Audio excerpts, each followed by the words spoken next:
প্রথমেই আজকের এই ঐতিহাসিক সমাবেশকে সফল, সার্থক এবং সাফল্যমণ্ডিত করার জন্য মহামান্য কলকাতা হাইকোর্ট বিচারপতি সহ বিচার ব্যবস্থার প্রত্যেককে আমরা আমাদের কৃতজ্ঞতা ধন্যবাদ জানাই।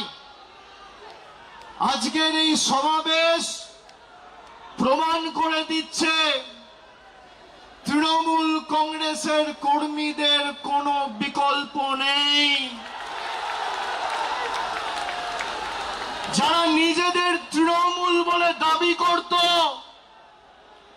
গিয়ে একবার দেখে আসুন মেয়র রোডে যে কটা লোক রয়েছে, গ্রামে জেসিবি দিয়ে মাটি কোপানোর সময়ের থেকে বেশি লোক হয়। ভালো তৃণমূল, তাই না? কর্মী কোথায়? জনতা কোথায়? মমতা বন্দ্যোপাধ্যায় যেখানে, জনতা সেখানে। অনেক বড় কেউকেটা হয়েছেন। এই গাছগুলো দেখছেন, একটা পাতা যদি ঝরে পড়ে যায়, একটা ডাল যদি কেউ কেটে ফেলে দেয়, তার সবুজ আর কেউ ধরে রাখতে পারে না। সেই ডালের মধ্যে, পাতার মধ্যে আর কোনোদিন প্রাণ কেউ সঞ্চার করতে পারে না। তার শক্তি তার শিকড়ে। একইভাবে তৃণমূলের শিকড়ের নাম মমতা বন্দ্যোপাধ্যায়, যার আদর্শ আন্দোলনকে সামনে রেখে হাজার হাজার লক্ষ লক্ষ কর্মীরা আপসহীন লড়াই সংগ্রাম করে দলকে আজকে বটবৃক্ষে পরিণত করেছে। তারা যদি ভাবে যে গদ্দারি বেঈমানি করে দলকে দুর্বল করব, তৃণমূল কংগ্রেস আরো শক্তিশালী হবে। যারা আজকের সভায় এসছেন, আমি কুর্নিশ জানাই প্রত্যেকটা কর্মীকে। যারা বলেছিল তৃণমূল কংগ্রেস শেষ, তৃণমূল কংগ্রেসকে পুড়িয়ে ছাড়খাড় করে দেব, সেই আগুনের স্ফুলিঙ্গ থেকে নতুন অগ্নিশিখার জন্ম হবে এবং তৃণমূল কংগ্রেস আরো শক্তিশালী হবে আগামী দিনে। প্রতিকূলতার বিরুদ্ধে,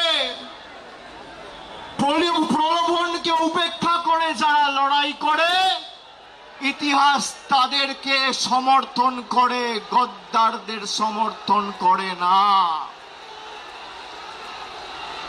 5 ওয়াট 10 ওয়াটের বাল্ব, সে এখন ভাবছে আমি হ্যালোজিন হয়ে গেছি। আরে বিদ্যুৎ সঞ্চার করছে মমতা ব্যানার্জি, শক্তি কেন্দ্র মমতা বন্দ্যোপাধ্যায়, যার আদর্শকে সামনে রেখে আপনার রাজনৈতিক পরিচয়, পথ চলা।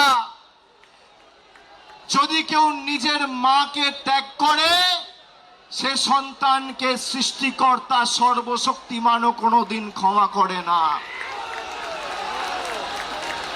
যারা গেছে, আমি নেত্রীকে অনুরোধ করব, দয়া করে আগামী দিনে একটা কেউ ফেরত নেবেন না, একটা কেউ ফেরত নেবেন না।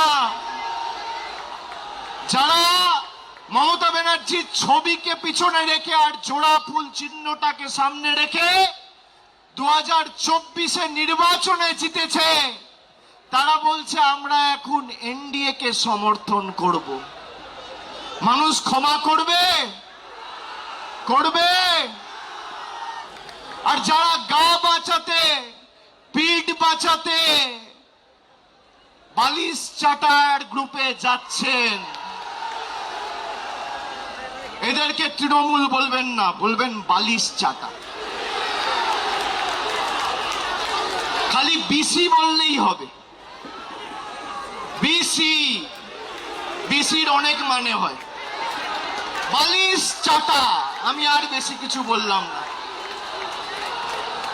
হয় পুলিশের কাছে মামলায় ধৃত, আর না হলে মেরুদণ্ড বিক্রি করে বালিশ চাটা ঋতব্রত।